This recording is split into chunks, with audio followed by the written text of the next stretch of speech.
आप सभी का स्वागत है आज की हमारी लेसन स्टडी में। आज की लेसन स्टडी में हमारे पैनल में हमें लीड करेंगे doctor Bharat Singh, pastor PM Lal and pastor William Bhatti. दर्शकों, आज के हमारी चर्चा का विषय रहेगा संसार को यीशु मसीह के दृष्टिकोण से, उसके नजरिए से देखना। आइए जानते हैं कि उसके नजरिए से, खुदा के दृष्टिकोण से लोगों को देखने का क्या अर्थ होता है। हम सबसे पहला सवाल करेंगे सर आपसे, क्या मतलब होता है संसार को यीशु के नजरिए से देखने का? देखिए, ज्यादा गहराई में तो हम जा नहीं सकते, लेकिन हम इतना जरूर अंदाजा लगा सकते हैं क्योंकि मसीह इस दुनिया में रहा और मनुष्यों के साथ रहा। तो उस जमाने में, उसी जमाने का अगर हम किस्सा लें तो हमारे पास यूहन्ना 4 बाब में एक कहानी है, एक जिक्र है, एक सामरिया की स्त्री का। प्रभु यीशु मसीह सामरिया के एक गांव से या टाउन से निकल रहे थे और एक कुएं के ऊपर वो बैठ गए। वो कुआं आज भी मौजूद है, अगर आपका जाने का कभी अवसर हो तो वो कुआं आज भी मौजूद है। और उस कुएं के ऊपर वो बैठ गए और उसके सारे चेले जो थे उस टाउन में गए, उस शहर में गए खाना लेने के लिए। ये करीब 12-1 बजे का समय था, दोपहर का। और ये स्त्री आती है सामरिया की और ये आकर पानी भरना शुरू करती है। प्रभु उससे आगे चलकर बोलते हैं कि तू मुझे पानी पिला, मुझे भी क्या पानी दे सकती है। अब मैं बताना मांगूंगा आपको और तमाम दर्शकों को कि उस जमाने में यहूदी सामरी लोगों से बात भी नहीं करते थे। वो उनको बड़ा तुच्छ समझते थे, बड़े नीचे दर्जे का या नीची जात का समझते थे। तो यहूदी सामरी लोगों से बात, तो उस औरत ने फट सवाल किया कि तू यहूदी होके और मेरे हाथ से पानी पिएगा, तू मुझसे पानी मांगता है। तो ये प्रभु ने उसको बोला, अगर तू मुझसे मांगती, मुझसे जल मांगती तो मैं तुझे जीवन का जल देता। प्रभु ने उस औरत के अंदर का खोखलापन देख लिया, नाप लिया। ये उसका नजरिया था, ये उसकी दृष्टि थी या दृष्टिकोण था। तो हम देखते हैं कि प्रभु ने, अच्छा वो औरत थी जो जैसे बाइबल बताती है अपने 5 पति को बदल चुकी थी और जिस आदमी के साथ वो उस समय रह रही थी वो उसका पति नहीं था। प्रभु ने ये उसको बता दिया और वो समझ गई कि ये तो कोई भविष्यवक्ता होगा या कोई ऐसा इंसान है। और वो प्रभु से बात करते करते अपना घड़ा वगैरह सब वहीं छोड़कर वापस गई अपने गांव के अंदर। सारे गांव वालों को बताया, उनको बोला कि भाई मैं ऐसे आदमी से मिली हूं जो मेरी पास्ट हिस्ट्री को सारा जानता है। उसने एक एक चीज जो मैंने करी है पिछली जिंदगी में वो सब उसने मेरे को बताया। तो हम यहां पर देखते हैं कि प्रभु का दृष्टिकोण, उसको कंडेम नहीं किया। उस औरत को ऐसा नहीं माना कि ये बदचलन औरत है, मैं इससे बात नहीं करूं। वो उसको जानता था, उसके पास्ट को जानता था, फिर भी वो उसको बचाना मांगता था। इसलिए उसने आगे बढ़कर उससे बात करी, मुझे पानी पिला। एक बहाना ढूंढा पानी पीने का, एक बहाना ढूंढा और कहा तू क्या मुझे भी पानी पिला सकती है। तो मेरा कहने का ये मकसद है कि प्रभु का जो दृष्टिकोण था वो इंसान की ज़रूरत को समझना और उसे पूरा करना था। उस समय उस औरत की ज़रूरत थी आत्मिक भूख की, आत्मिक प्यास की। और प्रभु ने इसीलिए उससे कहा, अगर तू मुझसे मांगती तो मैं जीवन का जल देता।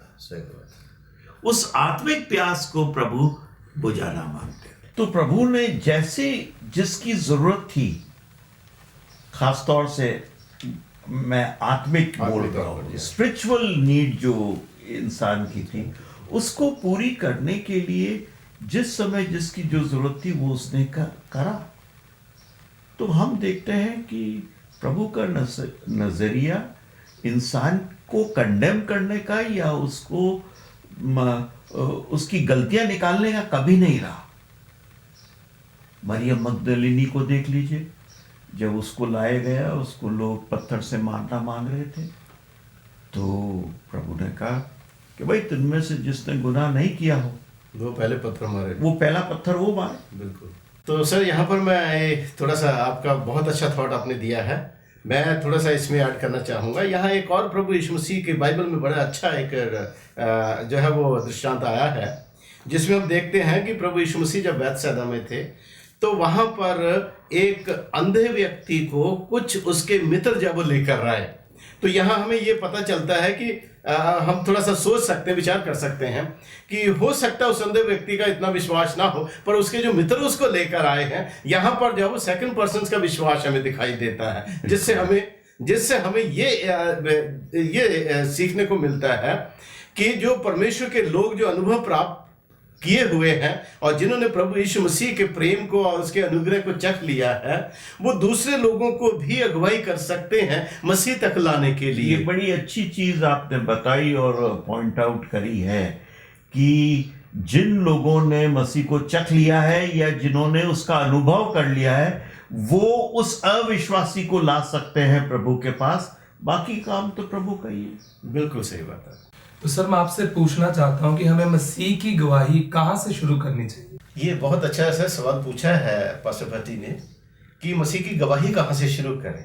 जब हम एक बार अनुभव कर लेते हैं अपने जीवन में कि हमें प्रभु की गवाही देना है, तो सामरी औरत के अनुभव से हमें पता चलता है कि प्रभु यीशु मसीह कहीं नहीं गए, वहां कुएं के ऊपर बैठे थे, और वो औरत वुमन जो है वो वहां पर आती है प्रभु यीशु मसीह के पास, और जैसे आती है प्रभु यीशु मसीह उसके साथ वहीं वार्तालाप शुरू करके और वहीं अपना कार्य जो है वो आरंभ कर देते हैं। तो इसलिए हमें कहीं इधर उधर जाने की जो है वो आवश्यकता नहीं है। हम जहां भी हैं, जिस क्षेत्र में भी हैं, जिस एरिया में हैं, जिस ग्रुप में बैठे हैं, हम उन्हीं से भी अपनी गवाही को शुरू कर सकते हैं, बशर्ते कि हमें थोड़ा ध्यान रखना पड़ेगा कि कहाँ हमें अवसर मिलता है और हम उसको किस तरीके से अपने लिए लाभकारी बना सकते हैं। गवाही वहीं से शुरू होती है जहां पर हम हैं। बड़ी सिंपल सी चीज है ये। इसी चर्चा को जारी रखते हैं, मिलते हैं एक छोटे से ब्रेक के बाद।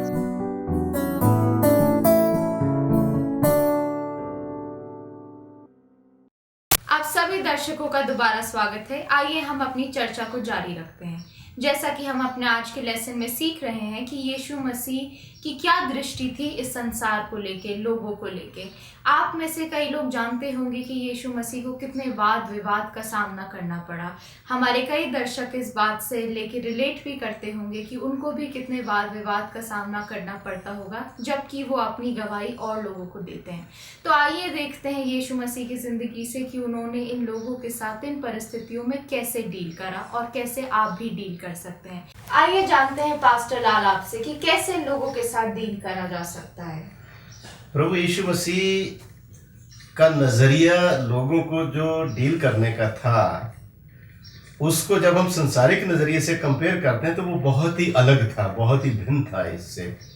क्योंकि प्रभु यीशु मसीह जो थे वो हमारी नजरिए से नहीं देखते थे, वो ये देखते थे कि ये व्यक्ति का जीवन में कमी क्या है, और वो ज्यादातर फोकस करते थे, ज्यादातर जो है वो ध्यान देते थे कि ये व्यक्ति जो है यदि ये प्रभु यीशु मसीह में बदल जाता है तो ये कितना जो है वो लाभकारी हो सकता है।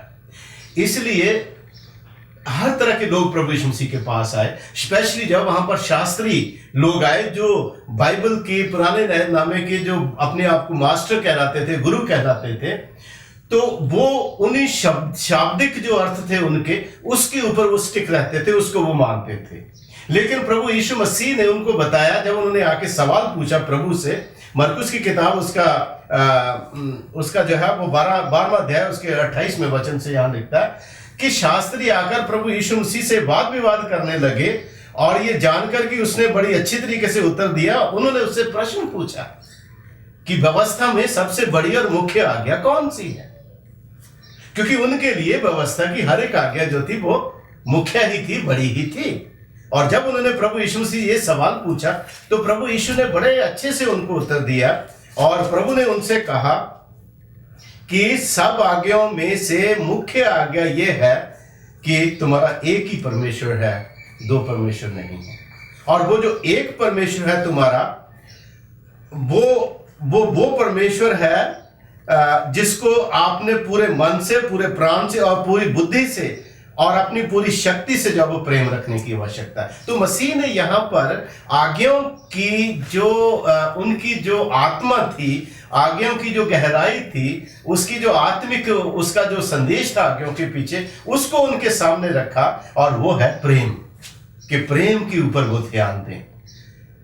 पर ये लोग जो थे वो आज्ञा के ऊपर ज्यादा स्ट्रेस कर रहे थे, और जो प्रेम का पार्ट जो था, जो परमेश्वर का सबसे अहम जो मुद्दा है इस संसार के लिए, उसको वो मिस कर गए। इसमें मैं ऐड करना मांगूंगा पादरी साहब कि आज्ञाओं का आधार प्रेम है। प्रेम है। आप पहली 4 आज्ञाएं देख लीजिए, वो आपका प्रेम प्रभु के साथ बताता है, और बाकी की 6 आज्ञाएं ले लीजिए तो वो आपका प्रेम आपके फेलो बीइंग्स, आपके जो मनुष्यों के प्रति है वो बताता है। तो आपने जो कहा बहुत सही कहा कि हमें लेटर के ऊपर नहीं चलना या शब्दों के ऊपर नहीं जाना, हमें उनके अंदर जो प्रेम छुपा है प्रभु का, उसकी तरफ देखना और उसे पहचानने की कोशिश करना। बिल्कुल सही बात है। पास्टर विलियम भट्टी, आपसे जानते हैं कि क्या अंतर है परमेश्वर के नजरिए में और मनुष्य के नजरिए में?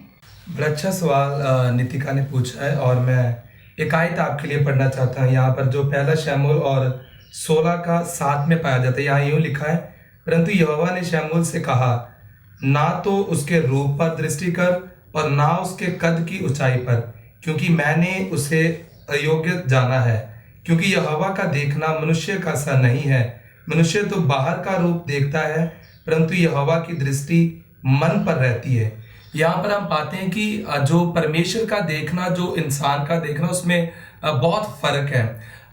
हम जब नए नियम में पढ़ते हैं, प्रभु यीशु मसीह ने जब अपने चेलों को चुना था, तो वो सब लोगों की नज़रों में क्या थे? वो मशवारे थे, और वो उनको कुछ भी नहीं समझते होंगे, लेकिन प्रभु यीशु मसीह ने कुछ उनमें देखा और उनको अपने राज्य के लिए तैयार करने के लिए सोचा। और जब यीशु मसीह ने अपने नज़रिए से उन्हें देखकर चुना, तो वही लोग हैं जो आगे आने वाले समय में और प्रभु यीशु मसीह के बाद भी जो फल लेकर आए। लेकिन लोगों की नज़रों में जो वो थे, वो कुछ भी नहीं थे।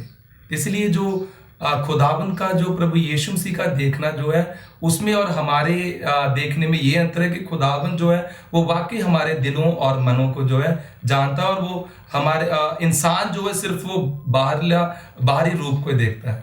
पास्टर भट्टी, आपने बहुत अच्छा इसका उत्तर दिया है। वाकई में परमेश्वर जो है वो हमारे मनों को जांचता है, और मनुष्य जो है वो उस गहराई तक किसी के मन की बात नहीं जान सकता है। और जैसा नितिका ने प्रश्न भी पूछा है, मैं इसमें थोड़ा सा और जो है वो ऐड करना चाहता हूँ। प्रभु यीशु मसीह जब इस पृथ्वी के ऊपर थे, तो वो ज़्यादातर उन्होंने उन लोगों को डील किया जो समाज के रिजेक्ट किए हुए लोग थे। पतरस थे, ये मछुआरे थे, और उसके बाद मरियम मगदलीनी को देख लो, वो जो थी वो समाज की जो है वो तिरस्कार लेडी थी। उसके बाद जो है वो याकूब और यूहन्ना को देख लो, वो गर्जन के पुत्र कहलाते थे। तो समाज की दृष्टि जो है इन्हीं कामों के ऊपर थी।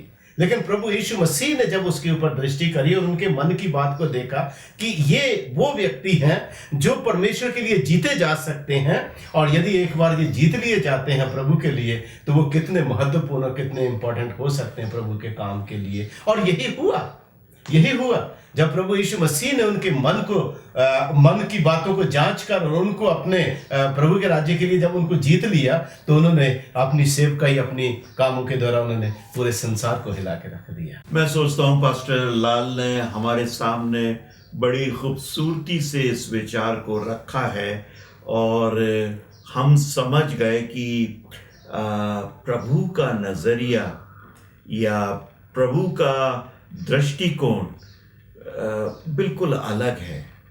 हम उस दृष्टिकोण से दूसरे को देख नहीं सकते क्योंकि हम इंसान हैं, लेकिन फिर भी हमें उसकी कुवत से, उसकी सामर्थ्य से वही दृष्टिकोण रखना चाहिए या उस दृष्टिकोण से देखना चाहिए अपने साथियों को, और खास तौर से उन लोगों को जो प्यासे हैं, जिनको आत्मिक प्यास है और वो अपनी प्यास बुझाना मांगते हैं, उनको प्रभु के पास लेकर आना चाहिए। पादी साहब, जिस बात पे आपने चर्चा करी है, मैं चाहूंगी कि आप हमारे लिए एक बाइबल में से एक पद पढ़िए, पर अभी नहीं, अभी हम जाएंगे एक छोटे से ब्रेक के लिए। आप कहीं मत जाइएगा, बने रहिए, हम मिलते हैं एक छोटे से ब्रेक के बाद।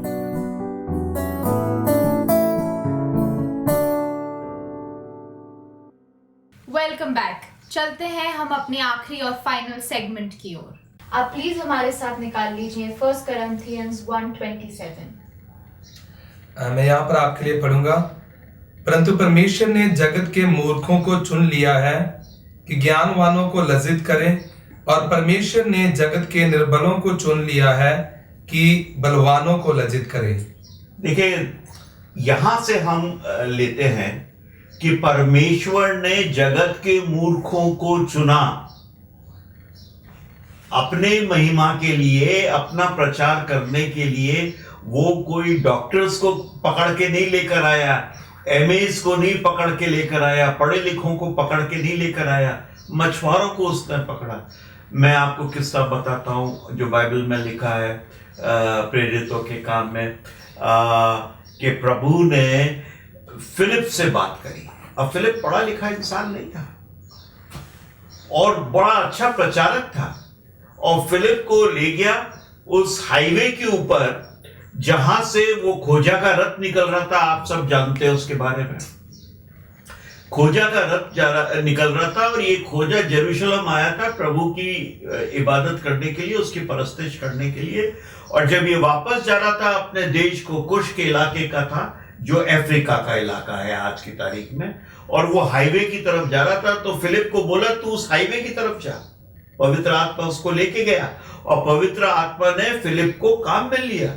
और जब फिलिप वहां पहुंचा तो उसने देखा कि वो खोजा काय का पढ़ रहा है, आइजाया का, यशाया का किताब। देखिए, इस तरीके की बाइबल उस जमाने में नहीं थी। उस जमाने में तो बड़े बड़े रोल्स होते थे जो एक एक दो आदमी उठाते थे उन रोल्स को। तो वो रोल लेके, अच्छा वो रोल भी बड़े महंगे होते थे, इतने सस्ते हर आदमी उसको अफोर्ड नहीं कर सकता, खरीदना अफोर्ड नहीं कर सकता था। तो हम देखते हैं कि ये आदमी चूंकि रईस आदमी था, अपने खुद के रथ में जा रहा था, और वो यशाया की किताब पढ़ता हुआ जा रहा था। तो फिलिप वहां खड़ा होकर पूछता है, तू समझ भी रहा है जो तू पढ़ रहा है, तू समझ रहा है? उसने कहा, जब तक कोई समझाने वाला नहीं है मैं क्या समझूंगा। और उसने उसको इनवाइट किया, खोजा ने उसको इनवाइट किया, वो रथ में उसके सामने बैठ गया, वो पढ़ता गया और उसको एक्सप्लेन करता गया। हम देखते हैं मील 2 मील 10 मील चलने के बाद, मे भी 25 मील चलने के बाद ऐसी जगह आई जहां पानी था।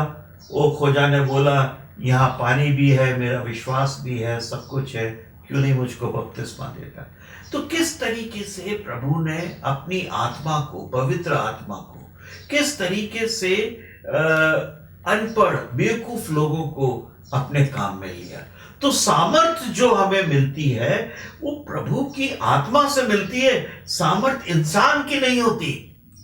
और जो लोग अपनी सामर्थ पे, अपनी बुद्धि पे, अपनी विजडम के ऊपर भरोसा करते हैं, वो प्रभु के लिए कुछ ज्यादा कर नहीं पाते, अच्छा नहीं कर सकते, ज्यादा कर नहीं पाते।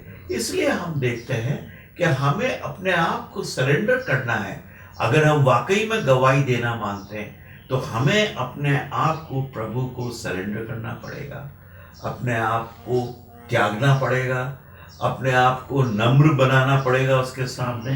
ताकि प्रभु हमें काम में ले और अपनी सामर्थ हम में भरे, ताकि हम उसके एक अच्छा गवाह हो सके, उसकी अच्छी गवाही दे सके। थैंक यू सो मच बड़े सर, आपने बड़े अच्छे तरीके से एक्सप्लेन किया कि किस तरीके से पवित्र आत्मा ने फिलिप्पस को जो है गाइड किया और वो वहाँ पर जाता है और यशायाह की किताब को एक्सप्लेन करके वहाँ पर बताता है। इसके साथ में एक वर्स आपके लिए पढ़ना चाहता हूँ जो यूहन्ना की किताब उसका 14:26 में पाई जाती है। यहाँ पर लिखा है, परंतु सहायक अर्थात पवित्र आत्मा जिसे पिता मेरे नाम से भेजेगा वह तुम्हें सब बातें सिखाएगा और जो कुछ मैंने तुमसे कहा है वह सब तुम्हें स्मरण कराएगा। देखिए कितनी अच्छी बात है ये।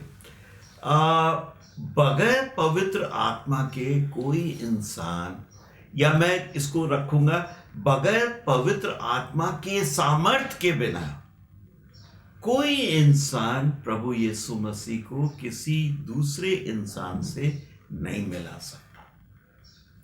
हमें इस चीज को बड़े की गांठ बांध लेनी चाहिए। इंसान ये चाहते हैं कि मैं बहुत सोचता है कि मैं बहुत अच्छा प्रीचर हूं, या मैं बहुत अच्छा टीचर हूं, या मैं बहुत अच्छा कुछ भी कह लीजिए वर्कर हूं, जो कुछ भी आप अपने लिए सोचते हैं या कोई इंसान कोई मनुष्य अपने लिए सोचता है। हम कभी भी अच्छे नहीं हो सकते जब तक कि हम में पवित्र आत्मा नहीं है। और पवित्र आत्मा हम में जब होगी जब हम अपने आप को बिल्कुल नम्र करा लेंगे, अपने आप को खाली कर लेंगे, तभी हम में पवित्र आत्मा काम करना शुरू करता है। जब तक पौल अपने आप को समझ रहा था, मैं साउल की बात करूं, जब तक वो साउल था अपने आप को समझ रहा था कि मैं बहुत पढ़ा लिखा, वो डॉक्टर था, he was doctor of law, Pharisee था, वो अपने आप को बहुत बड़ा आदमी समझ रहा था। लेकिन जब तक वो अपने आप को बड़ा आदमी समझ रहा था वो कुछ नहीं अचीव कर पाया। लेकिन जब प्रभु यीशु मसीह ने उसका हाथ पकड़ा, उसके बाद साउल पौल बन गया। आज जैसा कि हम सब ने सीखा कि कैसे हम पवित्र आत्मा की सामर्थ के बगैर हम इस दुनिया को यीशु की दृष्टि से नहीं देख सकते, और जब तक हम उसकी दृष्टि से नहीं देखेंगे तो हम लोगों को अपनी गवाही से उसके करीब नहीं ला पाएंगे। हम उम्मीद करते हैं कि आज के हमारे सेगमेंट में आप लोगों के कई सवालों का जवाब आपको मिला होगा। जिससे पहले कि हम इस सेगमेंट को खत्म करें, हम रिक्वेस्ट करेंगे पास्टर लाल आपसे कि आप हमें प्रेयर में लीड करें। आइए प्रभु से प्रार्थना करें। हमारे स्वर्गीय पिता, हमने तेरे वचन का अध्ययन किया है और ये सीखा है कि कैसे हम प्रभु यीशु मसीह के दृष्टिकोण से इस संसार को तेरे प्रेम में भरकर देखें और उनको तेरे राज्य में ला सकें। स्वर्गीय पिता, तू अपनी करुणा अपनी दया से हमें मामूर कर और अपना पवित्र आत्मा का दान हम सबको दे, क्योंकि सभी आशीष यीशु के नाम से मांगते हैं, आमीन।